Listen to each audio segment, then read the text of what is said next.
Y amén, gloria al Señor. Puede tomar su asiento, amado. Puede tomar asiento.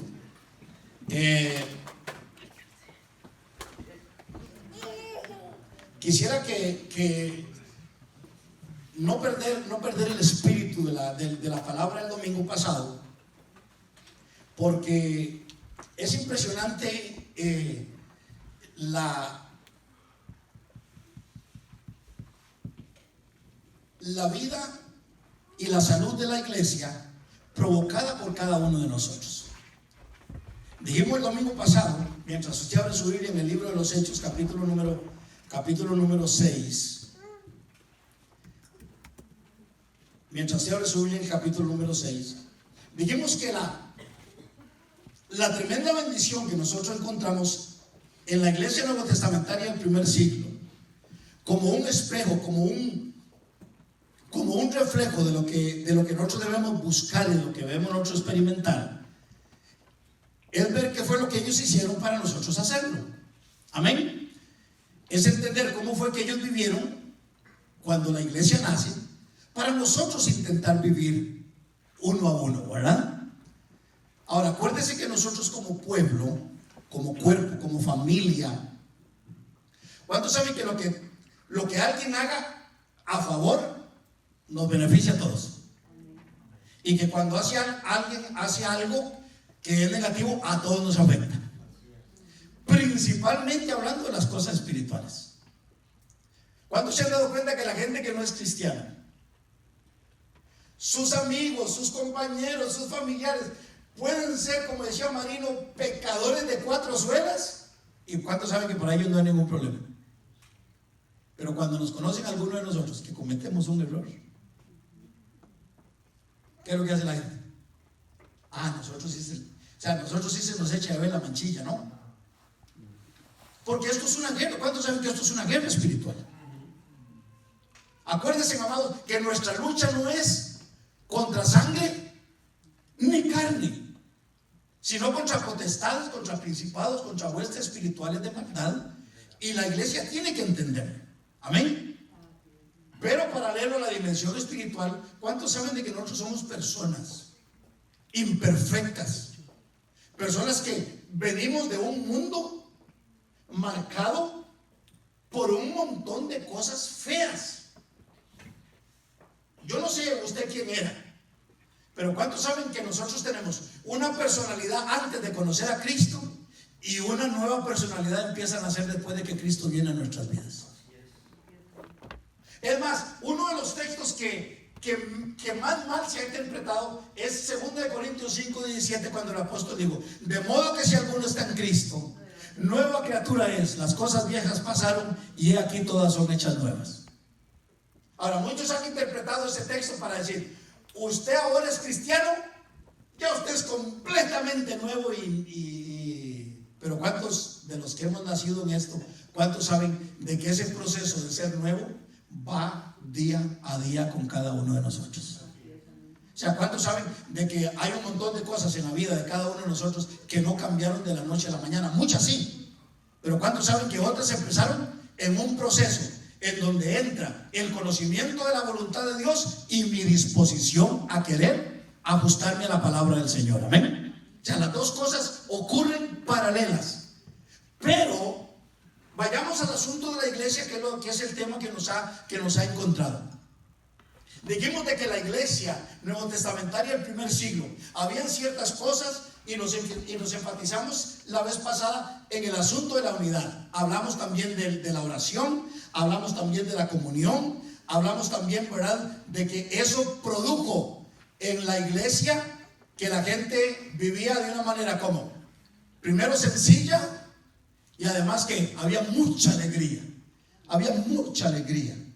Y en ese testimonio, las personas de afuera, dice que tenían el favor, la iglesia tenía el favor de la gente que no era cristiana, y el Señor añadía cada día a la iglesia los que habían de ser salvos. O sea, quiere decir que lo que la palabra nos está enseñando es que la dinámica de vida de la iglesia de Cristo, donde quiera esté representada, como lo es en esta casa, Ya sabemos, Jesús dijo, donde hayan 2 o 3 reunidos en mi nombre, ahí estoy yo. O sea, quiere decir de que cuando nosotros nos reunimos, aquí está el cuerpo de Cristo representado. Amén. Y de acuerdo a cómo nosotros vivamos, es que vamos a disfrutar y experimentar los ejemplos de lo que estamos viviendo. Ahora, vimos que el capítulo 2, después si usted lee el capítulo 3, capítulo 4, capítulo 5, usted simplemente nada más ve 2 elementos interesantes ahí: obediencia de la iglesia, testimonio a los no conversos, testimonio real de la iglesia, y un crecimiento impresionante. Usted puede leer todo lo que se decía, y el número de los discípulos crecía y se multiplicaba, y la palabra corría y se multiplicaba. Aquí la pregunta es, ¿cómo era que la gente se convertía? Bueno, ya dijimos ayer que uno de los elementos de la iglesia nuevo testamentaria del primer siglo es que cada persona que se entregaba a Cristo sabía que el primer mandamiento que tenía que hacer era compartir a Cristo con otros. Amén. Eso es algo que Dios tiene que ayudarnos en los últimos tiempos. Porque las últimas estadísticas que se han estudiado, bueno, yo sé que vienen de la iglesia americana, pero también pasan en las iglesias hispanas. El 50% de las personas dicen que en los últimos 5 años no le han hablado a nadie de Cristo. Por eso es que las congregaciones se estancan, ¿verdad? Pero el otro elemento que es interesante ahí es entender, dice, y la palabra del Señor crecía. Y yo me ponía a pensar, bueno, ¿cómo es que la palabra crece en el conocimiento de las personas, incluso de las que no están en la comunidad? Bueno, es porque nosotros los discípulos la estamos predicando. Amén. La estamos enseñando. O sea, cosas que son elementos muy viables ahí en la iglesia. Pero, diga conmigo, donde hay gente, siempre van a haber conflictos. Dígalo viéndolo conmigo. Donde hay gente, siempre van a haber conflictos.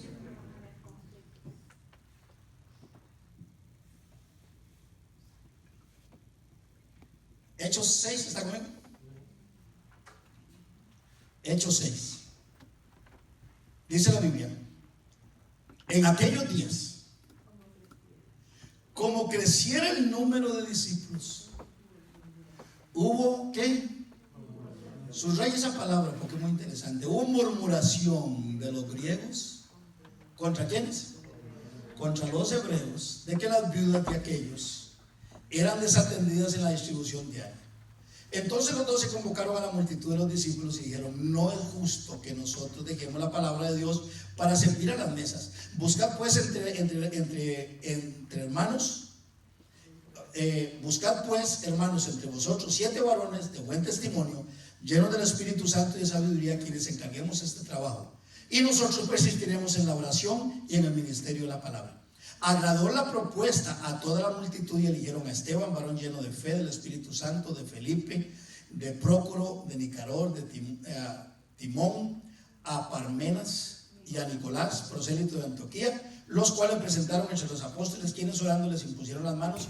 Y oigan, y crecía la palabra del Señor, el número de los discípulos se multiplicaba grandemente en Jerusalén. También muchos de los sacerdotes obedecían la fe.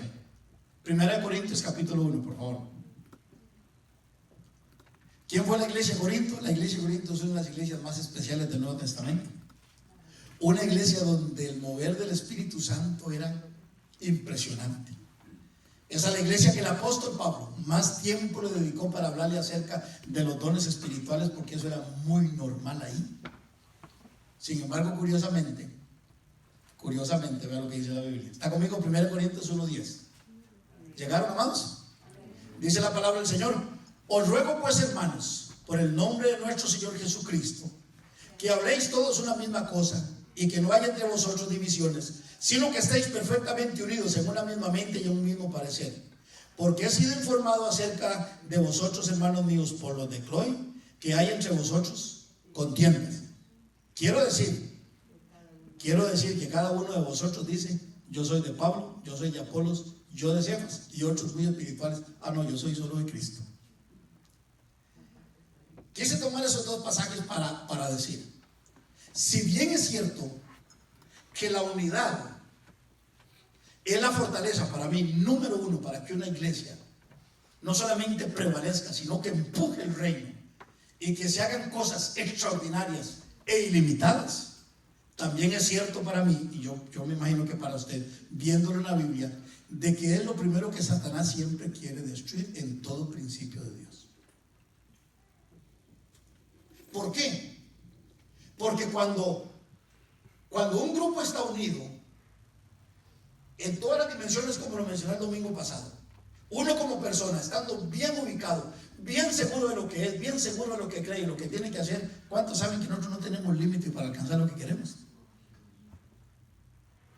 En el matrimonio, una pareja bien de acuerdo, una pareja unida que sabe lo que quieren, por qué pelean, hacia dónde quieren llevar a los hijos, qué quieren hacer en el futuro con ellos. ¿Cuál matrimonio tiene límites para alcanzar cosas extraordinarias?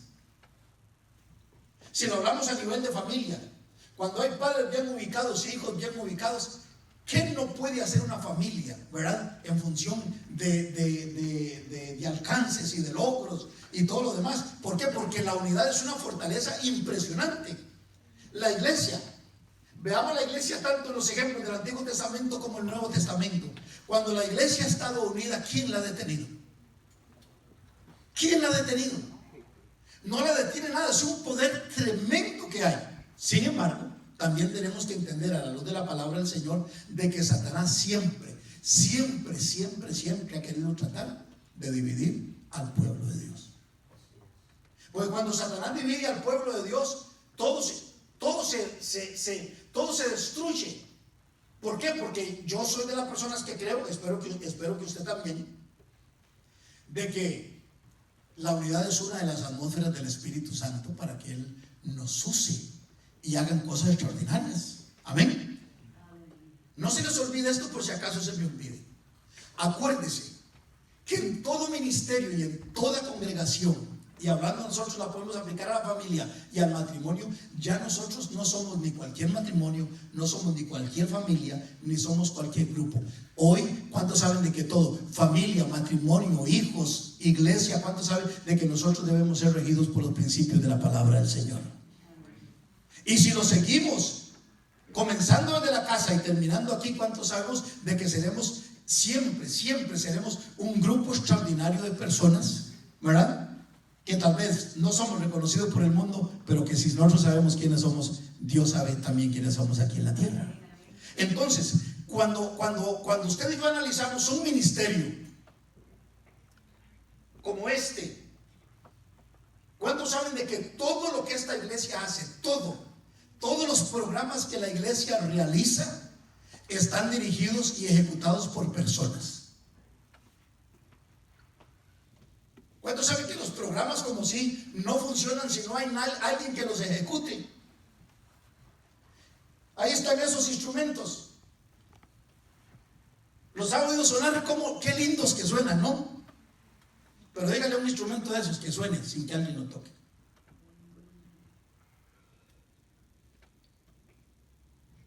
Y cuando se ponen todos a tocar juntos en armonía, qué calidad que suena eso, ¿verdad? ¿Ha visto usted alguna vez a un muchacho aprendiendo a tocar batería? Oh my God. Eso es fatal. Oír una batería sola. Ahí puede estar Leonardo y Jair dándole. Pero qué bonito suena acompañada con todos los demás instrumentos, ¿verdad? Esa es la belleza de la armonía y de la unidad. Pero me refiero, cuando yo me refería, es que todos los programas, si usted analiza a los jóvenes, si analiza a las mujeres, los hombres, la educación, el culto, ¿cuántos saben de que todo está dependiendo de personas que lo ejecuten? Qué dicha que apretáramos un botón y ya todo está listo, ya nosotros venimos y ya todo está hecho. No, pero ¿cuántos saben que la virtud más linda de la iglesia de Cristo es que todo pasa a través de nosotros? Amén, todo pasa a través de nosotros. Hay alguien que necesita hacer algo Y como somos una iglesia, como somos un cuerpo, necesitamos estar todos unidos, pensando una misma cosa y una misma mente, para que podamos lograr, déjenme decirle, lo que Dios quiere que hagamos y también lo que Dios tiene para nosotros. Amén. O sea, ¿cuántos saben de qué es un juego de palabras? Nosotros atendemos los negocios de Dios y Dios atiende los negocios de nosotros. ¿A cuántos les ha ido bien atendiendo los negocios del Señor? Amén. Porque esa es la voluntad del Señor. Ahora, una de las cosas que para mí ha sido muy interesante es verlo en toda la Escritura. En toda la Escritura. Ver las intenciones de Satanás, tratar de destruir el plan de Dios, dividiendo a su pueblo. Y lo podemos ver en toda la historia. Por ejemplo, ¿de dónde le nació a Caín? Eso en el corazón para matar a su hermano.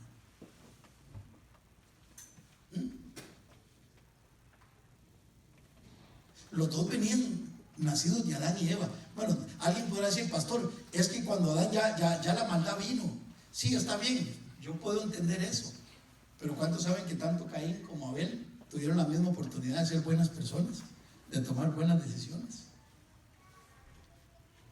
¿Quién le metió a su hermano?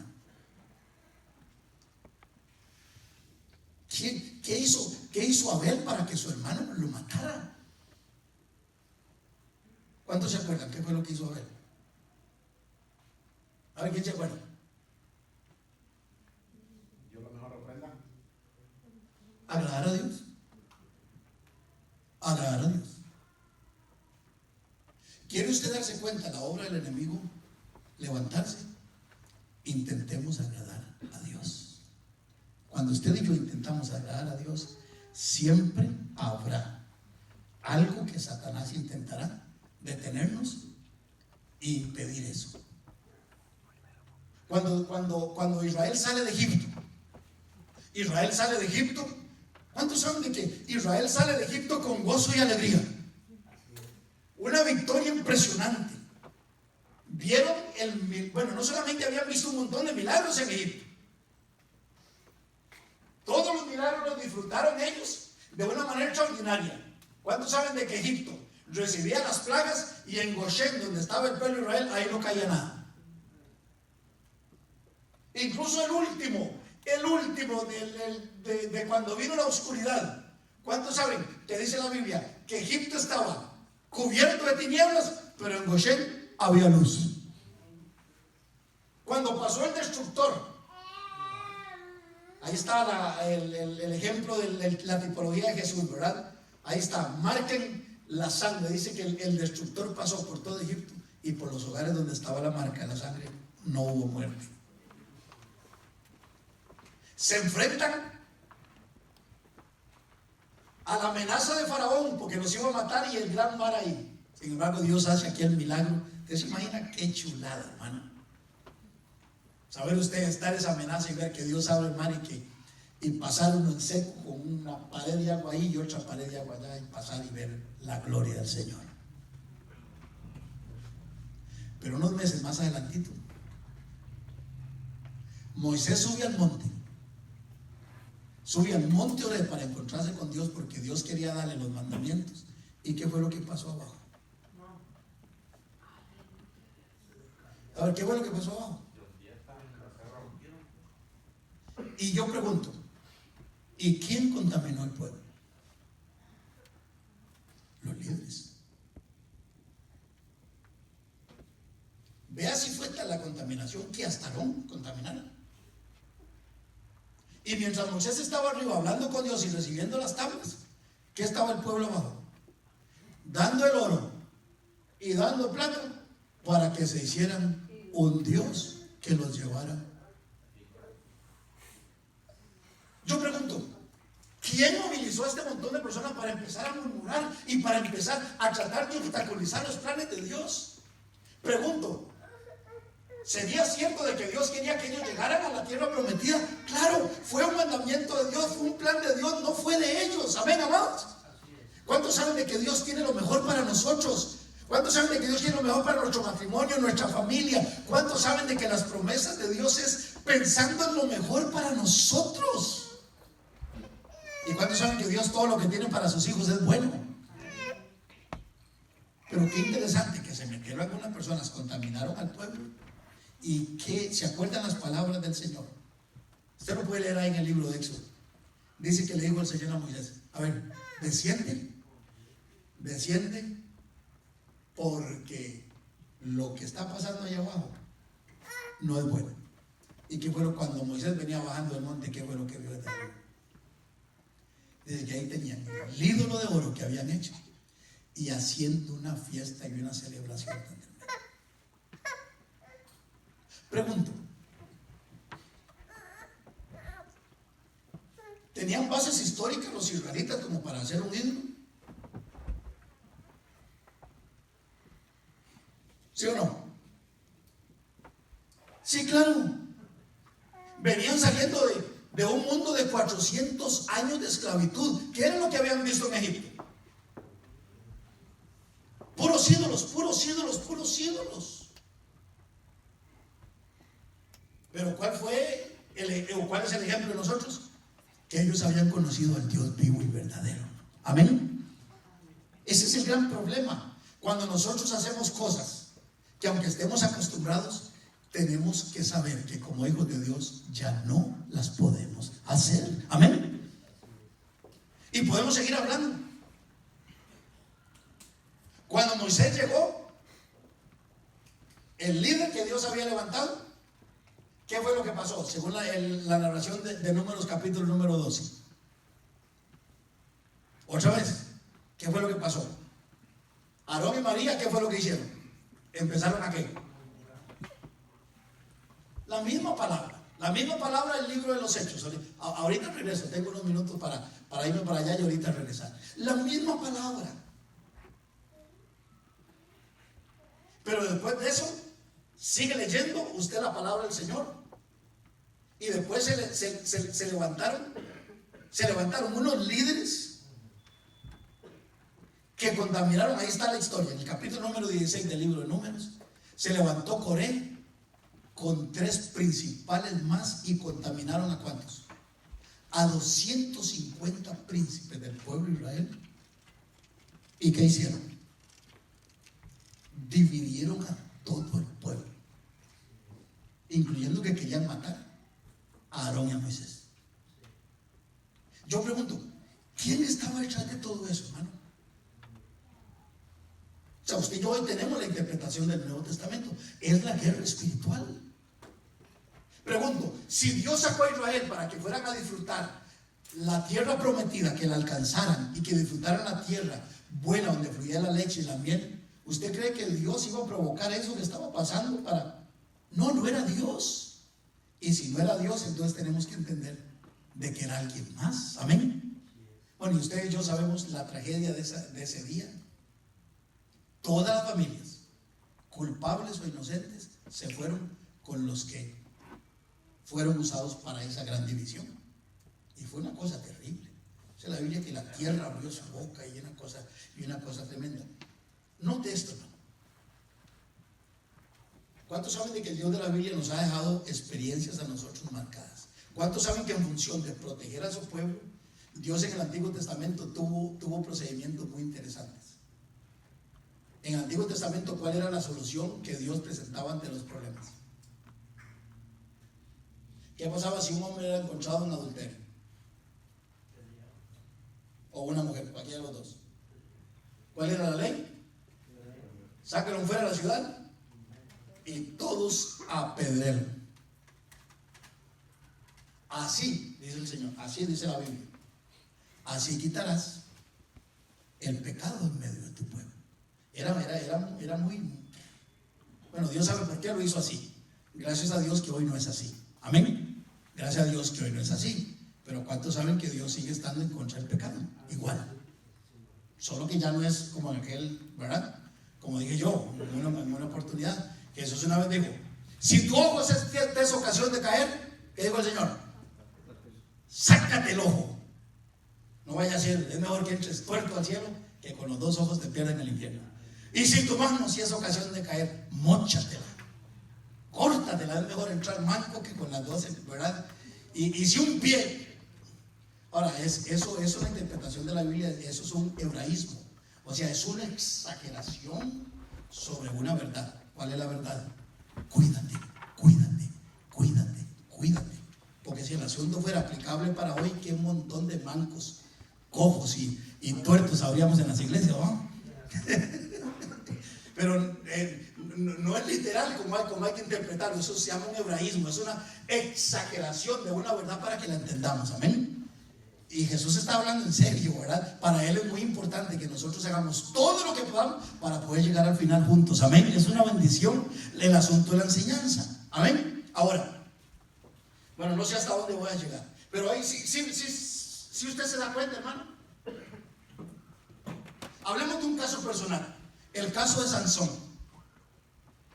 ¿Cuántos saben que la carnalidad de Sansón lo llevó a cometer actos terribles delante de Dios que le costaron su ministerio temporalmente? Y yo pregunto, ¿quién es el que a nosotros, después de conocer la verdad de Dios, quién es el que nos impulsa a pecar? Es la concupiscencia, ¿verdad? Que cada uno de nosotros es atraído y seducido cuando de nuestras propias concupiscencias, ¿verdad? Y Sansón sabía, los padres sabían y se lo contaron, desde el vientre de la madre fue escogido para ser nazareo. Él sabía cuál era su rol y cuál era su ministerio. De hecho, que su desgracia fue cuando él le confesó a Dalila, ¿se acuerdan? Si tú me amaras ahí dormida Sansón ahí recostado en las piernas de Dalila. Dalila le decía, si tú me amaras, y le sobaba la cabeza seguro, ¿verdad? Si tú verdaderamente me amaras, tú me confesarías en dónde está el secreto de tu fuerza. Y dice que así lo afligía y lo afligía y lo afligía y lo afligía hasta que lo redujo a un bocado de pan. Y él le dijo, no me puedo cortar el cabello porque soy nazareo de Dios desde el vientre de mi madre. O sea, le confesó, él sabía lo que era. Amén. Y no era que en el pelo estaba la fuerza, pero el pelo sí era el sello de su ministerio. Otra vez, un hombre con un gran propósito de Dios que se dejó engañar por su carnalidad y terminó, ya ustedes saben, terminó sin ojos, perdió la vista. Es un mensaje tremendo para nuestra percepción espiritual, ¿verdad? Perdió la vista, fue encadenado, ¿verdad? Porque todos los que nos salimos del plan de Dios de alguna manera quedamos atados a algo que no es la voluntad del Señor. Y tercero, dice la Biblia, que lo pusieron a moler trigo, o sea, empezó a servir. Aquel que había sido llamado a ser siervo de Dios, terminó sirviendo al dios Dagón ahí. Y así podemos seguir contando las historias. Pero vayamos al Nuevo Testamento, que es donde empezamos. La iglesia está creciendo. Y otra vez, donde hay hermanos o donde hay personas hay conflictos. ¿Cuántos tienen una familia bonita aquí? Uno por ahí. ¿Cuántos tienen una familia bonita? Amén. Todos tenemos una familia bonita. ¿Usted cree que usted ama a sus hijos y sus hijos los aman a ustedes? ¿Usted cree que entre los hermanos se aman? Y le pregunto, ¿han habido broncas entre ellos alguna vez? ¿Ha tenido usted broncas con sus hijos o sus hijos con usted como papá? Bueno, ¿y por qué si hay tanto amor y nos queremos tanto, ¿verdad? Y somos tan especiales, ¿por qué se da eso? Pues porque donde hay personas siempre habrán conflictos. Amén. Le podemos poner un arcoíris de colores, de matices y circunstancias, pero ¿cuál es la realidad, hermano? De que es que nosotros somos muy especiales, ¿no es cierto? ¿Cuántos saben que todos nosotros somos muy especiales? Por eso es que en la Biblia usted verá que cada vez que iba sucediendo un conflicto, automáticamente en el Nuevo Testamento Dios traía a través de los apóstoles un remedio o una enseñanza para aprender a solucionar los problemas. ¿Usted se ha encontrado ya alguno de ellos? ¿Verdad que sí? Biblia es muy clara y por eso es que es importante.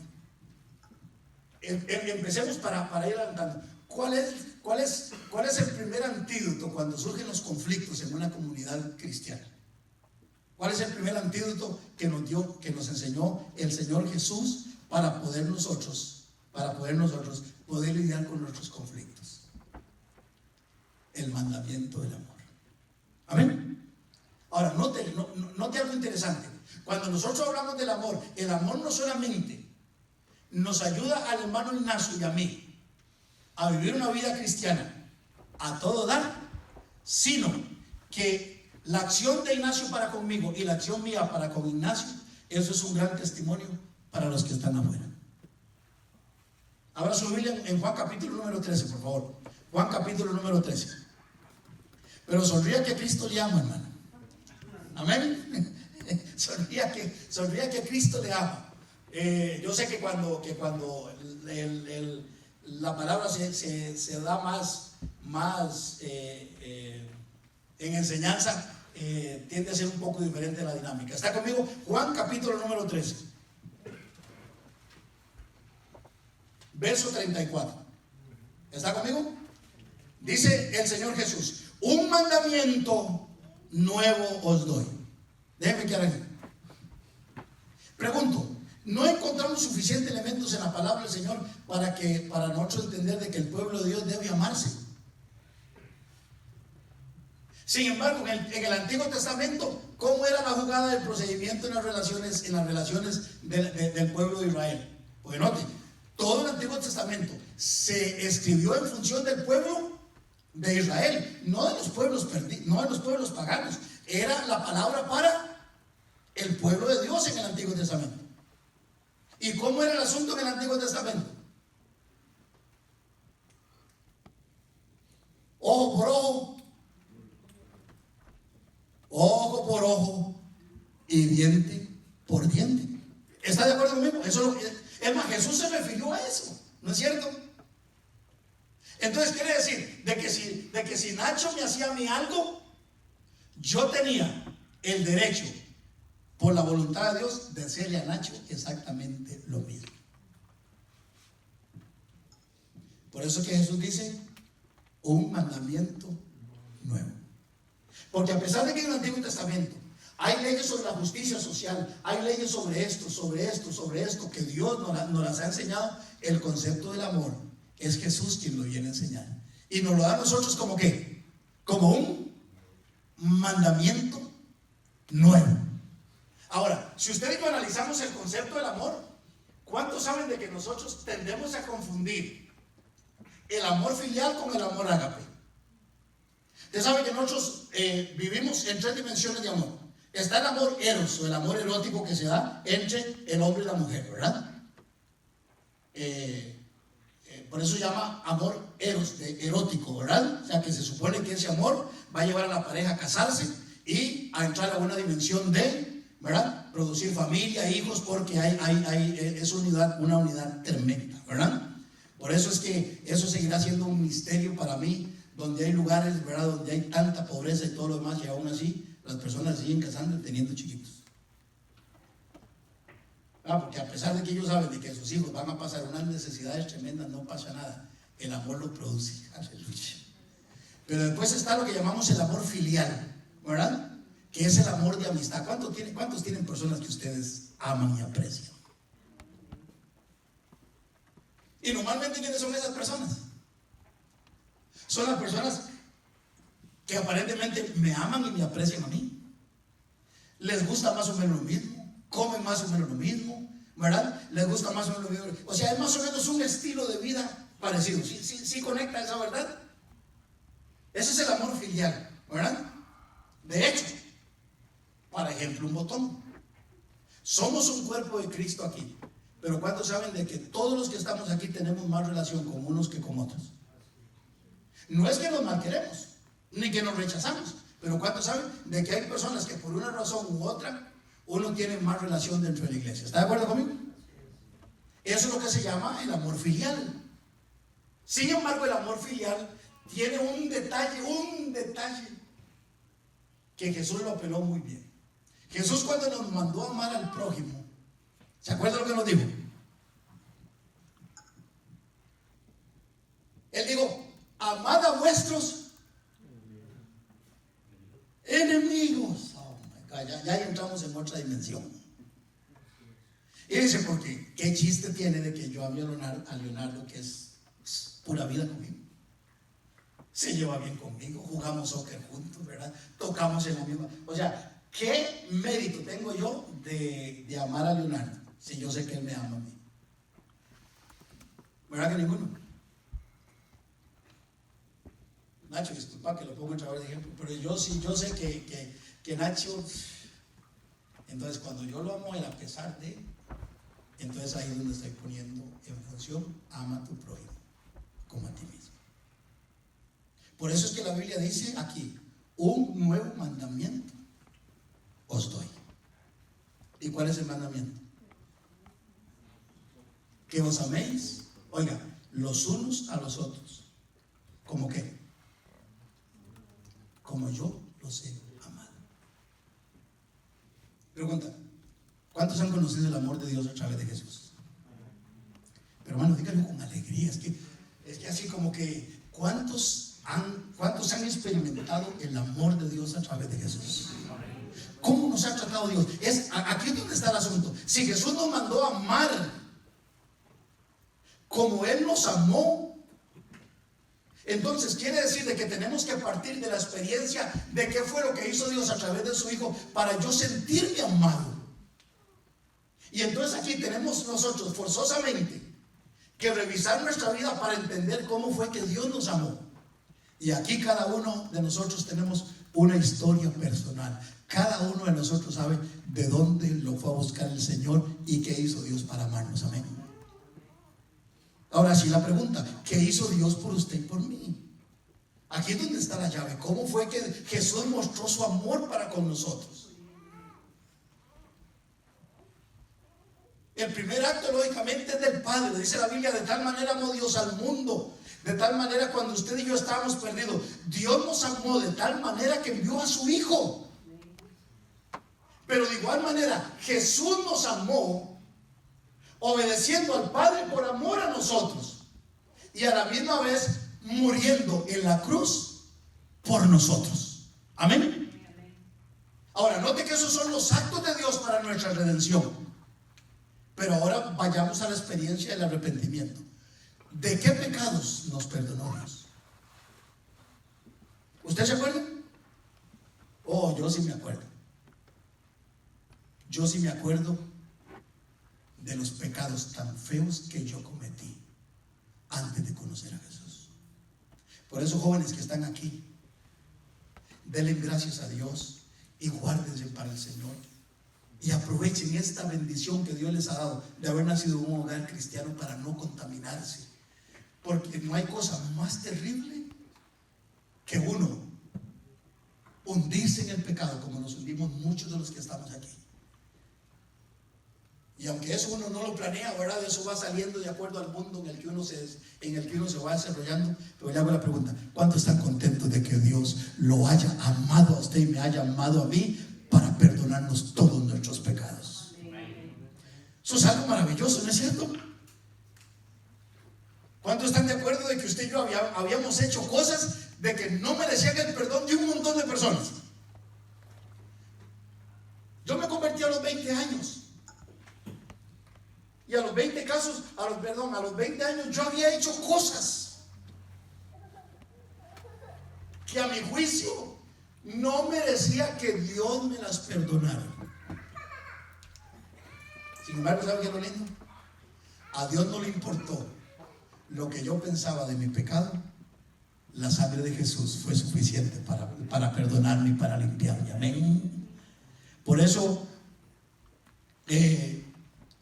una persona que ha nacido verdaderamente de nuevo no perderá momento en toda la trayectoria de su vida para de tiempo en tiempo agradecerle a Dios su amor y su misericordia. Amén. Ahora, pero déjenme ir un poquito más allá. ¿Cuántos conscientemente entendemos que de una u otra forma en nuestro peregrinaje cristiano hay veces le hemos fallado a Dios? Como nos decían antes, ¿De palabra, de hecho o de omisión? ¿Cuántos están de acuerdo conmigo? ¿Cuántos reconocen que le han fallado al Señor? ¿Cuántos le han pedido perdón a Dios para ser restaurados otra vez? Ahora, ¿cómo nos ha tratado Dios a nosotros? En el momento que le pedimos perdón, ¿cómo nos trata Dios?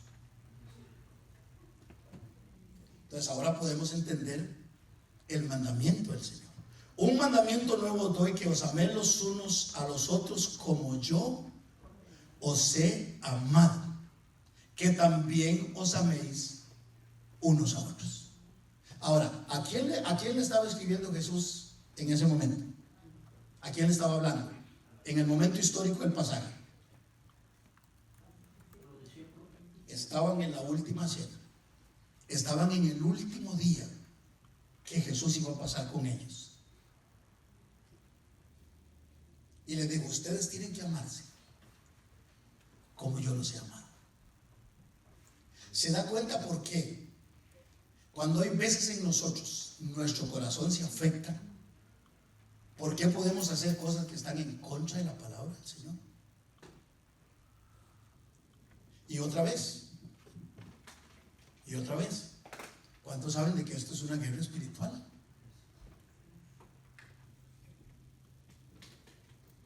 Por eso la virtud del amor es tan linda, como lo he explicado en muchas oportunidades. ¿Qué es lo más lindo que tiene el amor? Cuando vemos a los apóstoles escribiendo, de que es que el amor cubre multitud de faltas, dice Pedro, y de pecados, dice Santiago. O sea, en otras palabras, cuando hay una comunidad que está viviendo en amor, casi no se ven los defectos de las personas. ¿Por qué? Porque es tanto el amor que nos tenemos, de que el amor cubre. ¿Me entienden? O sea, no hay detenimiento. Nuestro corazón no nos da la oportunidad para yo andar buscándole el mal a la gente o los desperfectos a la gente, sino que el amor mío solamente me da para ver la gracia, la misericordia y el plan de Dios en cada uno de nosotros. Pero note esto, la segunda parte. Leo nuevamente: un mandamiento nuevo doy, que os améis los unos a los otros como yo os he amado, que también os améis unos a otros. En esto conocerán todos que sois mis discípulos, si tuviereis amor los unos por los otros. Entonces quiere decir, amado, que con este aspecto, y hablando de lo que hemos venido hablando, no solamente lo vimos en la iglesia del primer siglo, sino que tenemos que evidenciarlo y manifestarlo cada uno de nosotros mientras estamos viviendo, por lo menos en esta zona de Carolina del Norte, y congregándonos en esta iglesia. Debemos ser una comunidad donde el amor fluya por todo lado. Amén. Es impresionante cuando nosotros vemos el aspecto de esto. ¿Cuál es el misterio? No quiero que tomen este pasaje que voy a tocar desde el punto de vista negativo, sino de la revelación de la profundidad de lo que hay. Habla 1 Juan capítulo número 4. 1 Juan capítulo 4. Veamos cuál es la revelación que este texto nos enseña y nos profundiza hablando de esta verdad. Porque ya sabemos que el amor debe fluir en medio de nosotros bajo el ejemplo de ¿quién? De Jesús, de cómo Jesús nos amó a nosotros. Entonces, si yo tuve la experiencia de que Jesús me amara, entonces yo tengo la capacidad de amar a las personas. Ese es el asunto práctico. Amén.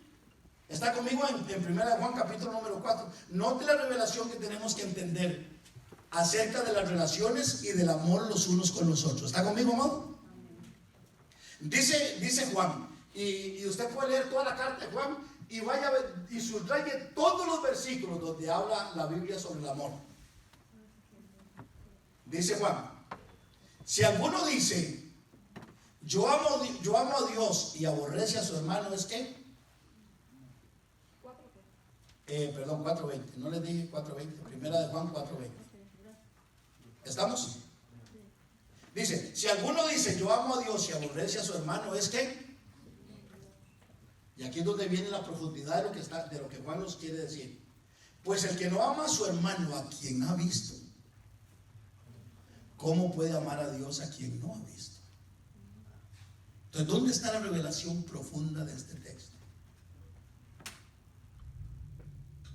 Que si yo no tengo la capacidad de amar al rey, mentiras digo si digo que amo a Dios. Porque el rey es la imagen y la semejanza de Dios aquí en la tierra. Si yo no tengo la capacidad de amarlo a Él que lo veo, ¿cómo tendré la capacidad de amar a Dios a quien no veo? Si ves el asunto práctico del amor. Por eso cada vez que algo pasa en medio de nosotros tenemos que ir a qué nos dice la Biblia para que nuestro corazón esté ¿qué? Esté bien, esté sano.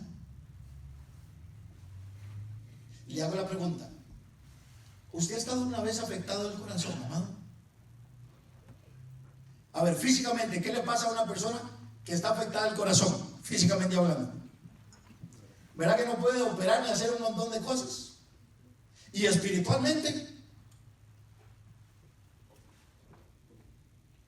es igual. A ver, vamos a hablar entre nosotros, estamos en confianza. ¿Alguno de ustedes alguna vez se le ha clavado un resentimiento aquí en el corazón? A mí sí. Y cuando a uno se le afecta el corazón, se le afecta también. Se le afecta también la mente. ¿Me equivoco? Y eso pasa en todas las dimensiones.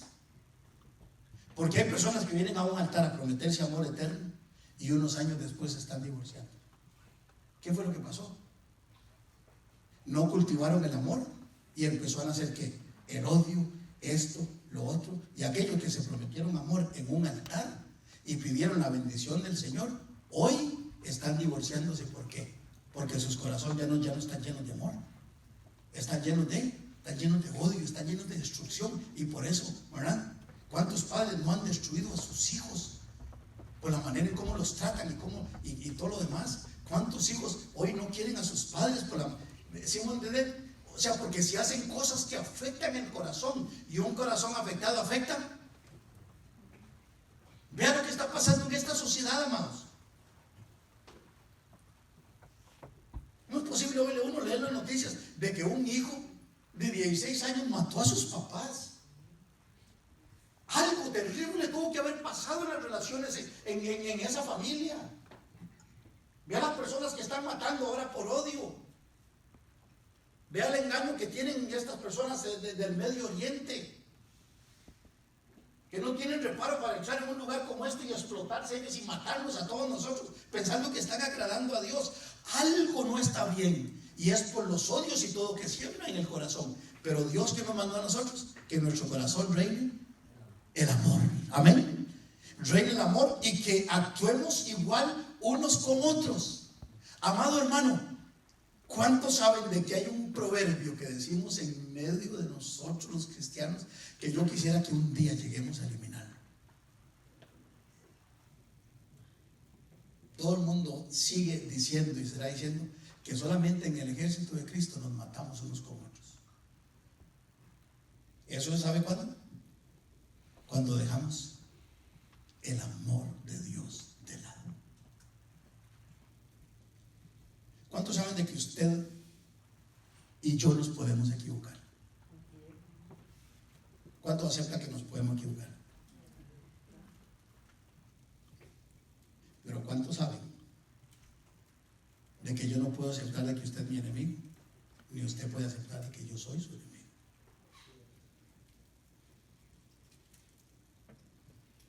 Por eso, hermanos, recuperemos esto de una manera tan tremenda, ¿verdad? Termina Juan diciendo en el texto, lo leo de nuevo: Si alguno dice yo amo a Dios y aborrece a su hermano, es mentiroso. Pues el que no ama a su hermano, a quien no ha visto, ¿cómo puede amar a Dios a quien no ha visto? Verso 21. Y nosotros tenemos este mandamiento de Él: el que ama a Dios, ame también a su hermano. Conclusión: no hay vuelta de hoja. Amén. Ahora, ¿cuántos saben de que el amor es una decisión? ¿Cuántos saben de que esto no es un sentimiento? Es una decisión. Amén. ¿Cómo es que esta iglesia ha podido sobrevivir ya 20 años? ¿Sabe cómo? Por el amor. Que muchos, me voy a incluir, he sido parte de esta iglesia, por el amor que nos tenemos los unos a los otros y por el amor que le tenemos a nuestro Dios, ¿no es cierto?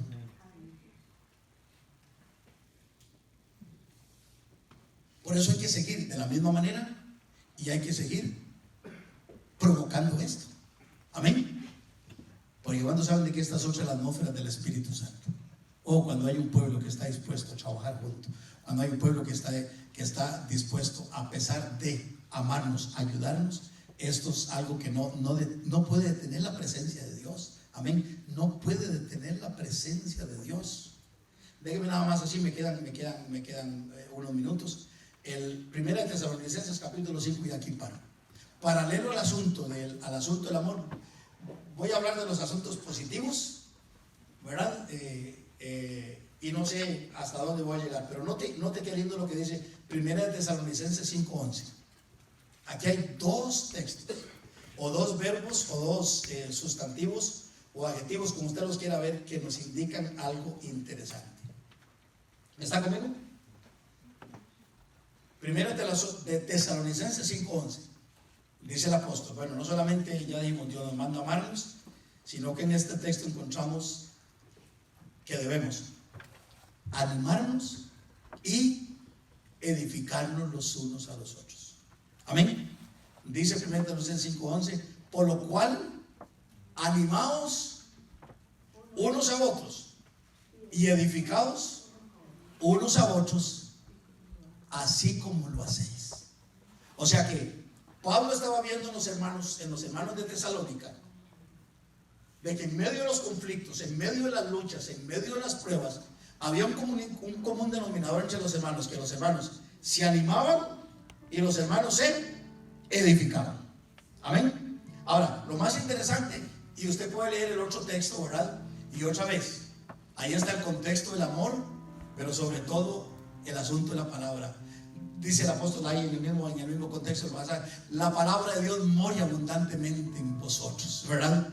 Haciendo esto, pero déjenme nada más hablar de esto. Dice, por lo cual animaos unos a otros y edificados los unos a los otros, así como lo hacéis. Me puse a investigar un poquito sobre lo que significa animar y lo que significa edificar. Un día de esto mencioné sobre el asunto de lo que es estar desanimado y lo que es estar desmotivado. ¿Cuántos han estado alguna vez desanimados? Es interesante de que estas dos verdades que nos pasan a todos los que estamos aquí están relacionadas con nuestras emociones. Es parte de la estructura de nuestra alma, ¿verdad? De nuestra personalidad. En cualquier momento podemos sentirnos desanimados. La palabra desánimo tiene que ver con perder la vitalidad de seguir haciendo algo o buscando algo que yo anhelo o que he anhelado en mi corazón. Por ejemplo, vuelvo al matrimonio. Un matrimonio que fue muy feliz y de repente algo pasó, ¿verdad? De repente alguno de los cónyuges empieza a sufrir y llegó un momento en donde dice, no puedo pelear más, estoy desanimado. Y si algo no pasa, ¿qué va a pasar con ese matrimonio? Se quebrará porque esa persona ya no tiene ánimo para seguir luchando o esperando que su matrimonio. ¿Sí me voy a entender? Cuando alguien pierde un trabajo, Cuando pasó lo de la recesión en el 2008, que muchos perdieron su empresa, muchas personas se desanimaron. Usted pudo haber leído las noticias, muchas personas se suicidaron, ¿verdad? Perdieron sus ahorros, perdieron sus inversiones, perdieron todo. Y en ese ánimo decaído, no pudieron soportar la situación y terminaron quitándose la vida, ¿verdad? Pero la otra palabra es la desmotivación. ¿Cuántos saben que estar usted motivado por algo es una fuerza interior maravillosa? Amén. ¿Cuántos se acuerdan cuando fuimos a comprar el primer carro? No importa que fuera viejo, pero iba a ser nuestro primer carro. ¿Cuántos se acuerdan del primer carro? Algunos de los hermanos que se acuerdan cuando le van a regalar un carro. Nos regalaron un station wagon. Gastaba gasolina como si le encantara comer gasolina. Salíamos de edad y la trompa ya iba llegando a Lillington. Era largo el bandido, feo como él solo, pero fue la primera bendición que el Señor nos dio. Y el primer carrito que compramos, ¿cuántos se acuerdan de ese momento? Con la emoción con la que uno fue, con la motivación de estar ahorrando ahí, ¿verdad? Poquito a poquito hasta ir a comprar su propio carro. O los que hemos comprado una casa. Estar motivado por algo, no es cierto que es un sentimiento maravilloso. No hay obstáculo, no hay lucha, no hay prueba. La motivación lo ayuda a uno ¿a qué? A seguir, a empujar. Pero desmotivado es como cuando la mula se sienta, hermano. Una persona desmotivada, nos paralizamos. ¿Por qué? Porque la palabra desmotivación lo que significa es que yo perdí el sentido de algo que me motivaba. Por eso es que aquí el apóstol nos manda ¿a qué? A animarnos y a edificarnos. Es parte de la iglesia de Cristo, es parte de nosotros, hermano. Amén. La palabra animar es muy interesante. Busqué las desinencias de la palabra animar en el griego y es orar por unos por los otros, es alentarnos los unos a los otros, es amonestarnos los unos a los otros, es confortarnos los unos a los otros, es consolarnos los unos a los otros, es exhortarnos los unos a los otros. Eso significa la palabra animar en el griego. O sea que hay campo para que todos actuemos y hay campo para que todos recibamos. Por eso, en medio de esto que estamos hablando, de mantener la salud y la unidad de la iglesia, tenemos que aprender a animarnos, hermano. Amén. Habrán cosas que uno no podrá hacer nada. Yo eso lo entiendo perfectamente. Aquí han habido personas que hoy no están. Difícil para una comunidad, para un pastor, es muy difícil para hermanos ver a personas que voluntariamente, ¿verdad?, se retiran y se vuelven al pecado. Es muy triste todo eso causa tristeza. Pero ¿qué podemos hacer nosotros? Amén, no se puede hacer nada. Pero mientras estemos acá, Dios quiere que nosotros no solamente nos amemos los unos a los otros, sino que nos animemos. Y hay veces yo necesitaré oración, hay veces serás tú. Alguien podrá necesitar aliento, después podemos ser nosotros. Alguien podrá necesitar que alguien lo amoneste, o de repente yo lo voy a necesitar en algún momento. Alguien necesitará que lo confortemos, pues de repente nosotros vamos a necesitar el confort. Alguien va a necesitar que lo consolemos, porque nosotros podemos necesitar la consolación en algún momento. Alguien necesita un momento de exhortación, porque nosotros en cualquier momento lo vamos a necesitar. Amén. Es lo que yo digo, es el principio de la siembra y la cosecha en medio de nuestra comunidad. Amén. Pero note qué interesante lo que significa la palabra edificar.